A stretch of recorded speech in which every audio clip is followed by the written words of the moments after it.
Welcome to Man Does Tech, where I solve the problems you didn't even know you had. You're starting the reset now. Don't pause.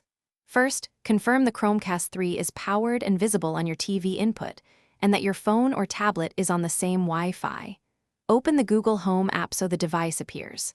Physically check the Chromecast's micro USB power cable and find the small button on the dongle. You'll use that in a moment. This step ensures you can restore settings and reconnect after the reset, which avoids network headaches later. Now perform the factory reset.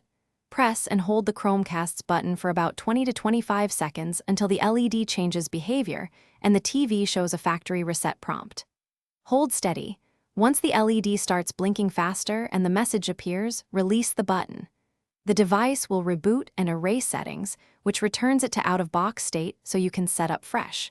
Make sure power stays connected throughout. Interrupting power can corrupt the device. Once the reset finishes, open the Google Home app and follow the on-screen setup to reconnect Chromecast to your Wi-Fi and Google account. If you can't find the device, reboot your router and the Chromecast by unplugging power for 10 seconds, then retry setup. Intermittent network issues are the most common blocker. If setup still fails, perform the factory reset again, check for nearby interference, and ensure your phone's Bluetooth and location services are enabled during discovery. Thanks for watching. If you found this helpful, don't forget to like and subscribe.